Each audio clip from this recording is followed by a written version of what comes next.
Hi everybody, this is Barbara B. I'm back with another video. This will be lesson 21 in Braille, a continuation and explanation of the symbols and punctuation marks that I had done in a previous video.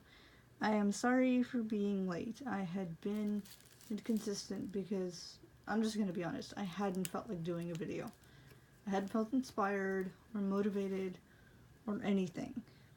I've just been, I guess, melancholy, maybe a little bored. I'm looking for work elsewhere, so YouTube for me is sort of just like a fun little thing to do, a hobby on the side. In my eyes, it's not really work, but I like to do videos just for fun.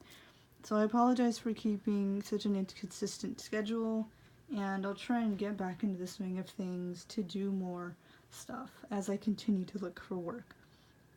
So what we had covered last time is the capital letter symbol, the exclamation point, the semicolon, quotation marks,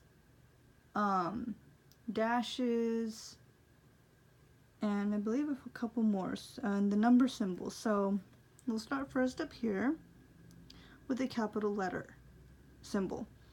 And so what you do in order to have a letter represent that it is going to be capitalized, you would place a .6. So what I mean by that, when in Braille, you know, remember how it has the 6 dots? So you put a .6 right before the word that you're going to write out. So in this case, I wrote this ahead of time. I wrote the word the. And if you did not have this symbol, which is .6, in front of, behind the letter, or that comes after the word, I'm sorry, it would not be considered capitalized. So in order for the, in this case, T, to be represented as a capital letter, especially used obviously at the beginning of a sentence, you would use .6. So a number symbol over here, it's, you would use the dots 3, 4, 5, and 6, and then immediately follow it with a letter of the alphabet.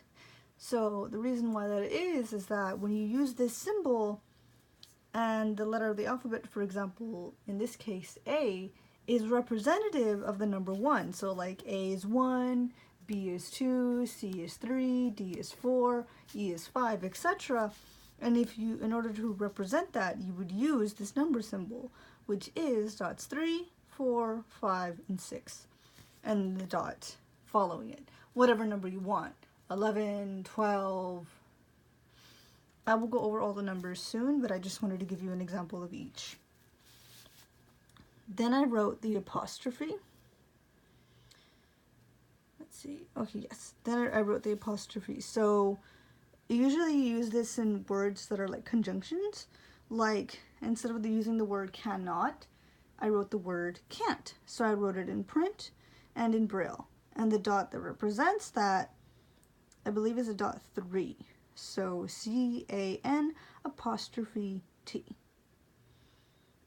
Period goes at the end of a sentence. And so I figured the shortest sentence would be the word go. So you would write G-O, and that is represented by a drop D. So what I mean by that is, remember how the letter D is 1, 4, 5? So what you do, instead of having the 1, 4, 5 at the top, you literally bring it down, and it's represented by the dots 2, 5, and 6. That's why it looks like that. Then you have your commas, which obviously represent like that slight pause in a sentence, so that you're not having, you know, run-ons and whatnot, and you have that slight train of thought going, and you have that slight pause. So for example, I wrote the sentence, "Let's eat, Grandma." So for example, if you did not have that comma there to have that slight pause within the sentence, you would be literally saying, "Let's eat, Grandma." However, when you place the comma, "let's eat," you are implying that you wish to eat food, Grandma, and inviting your grandmother to eat with you. Now the Braille symbol that represents it is a dot 2. So I wrote the words in Braille, let's eat, comma, represented by dot 2, grandma. Let's eat, grandma. Not literally eat your grandmother. Remember those commas, people. They're important. Alright. Now you have your semicolons, represented by the dots 2 and 3. I had previously written, I'm so sorry for this atrocious sentence. So I tried to write the sentence. God dang it. Fine, I'll just show it. I tried to write a sentence. The black cat sat on this chair and then but decided to go wherever, I don't know, some other place.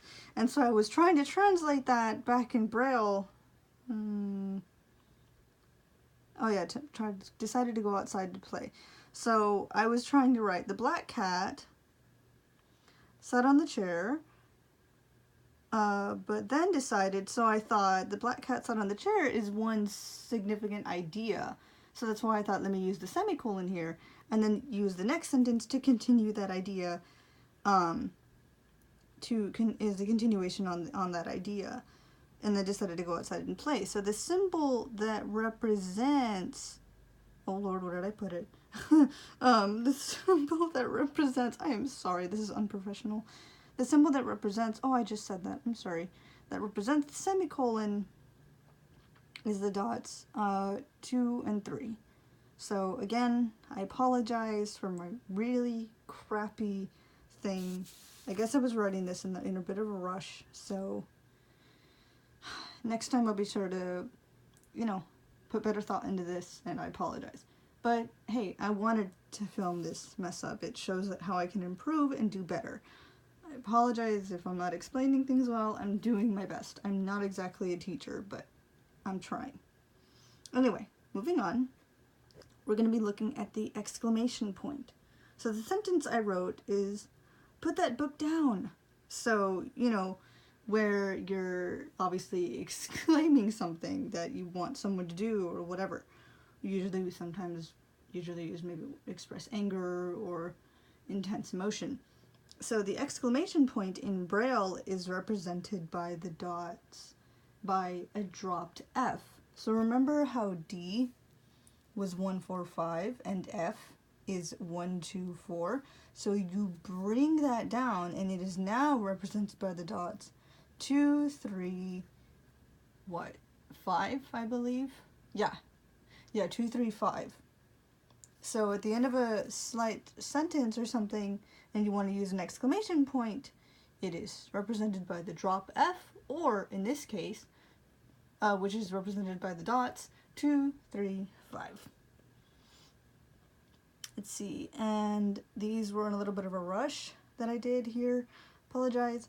But for quotes, when you're going to use a quotation mark like you would to provide sources, when you're writing an essay, or when you want to quote someone, or when you're writing, an author, you would use, obviously, the little quotation marks in print, but they are represented by a dropped H and a dropped J. So the dropped H normally is 1, 2, 5, but dropping it down is represented by the dots 2, 3, 6. And drop J, which is, J is normally 2, 4, 5, and then you drop that, meaning you bring it down, you bring it down, and it is represented by the letters 3, 4, 5, 6. I was going to say 4. My apologies. 3, 5, 6. So, H is open quote, and J is closed quote. Your brackets, which I haven't ever really used for a sentence or anything, I would normally say in math, but I honestly don't know math in Braille. I know the numbers, but I've never really done math. That I can't teach you. I'd have to go back and learn it and then explain it to you. Anyway, the brackets are represented, I believe, by a dropped G. So remember how G was 1, 2, 4, 5? So you would drop that, and that would be 2, 3, 5, 6. The last one is your hyphen, like that little dash that you use. And the example that I wrote here is sister-in-law. So sister dash in dash law. And that is represented by the dots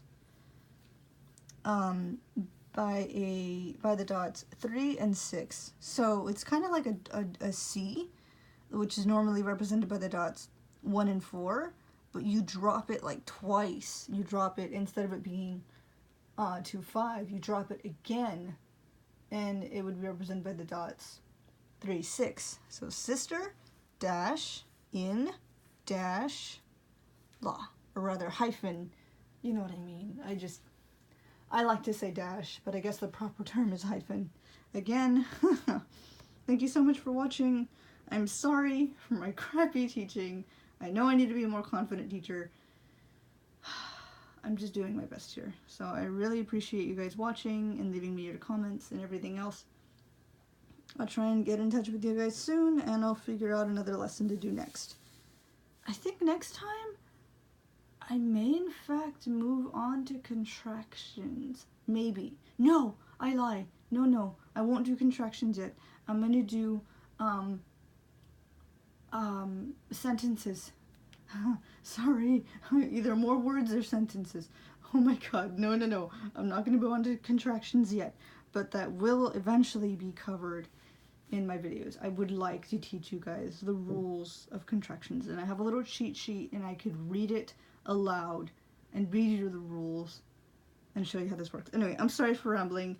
I hope you guys have a good day. Thank you so much for watching, and again, I'm sorry for my really bad teaching and whatnot, so I hope I'm explaining things well. Feedback is absolutely encouraged and is appreciated. Again, thanks again. Okay, bye.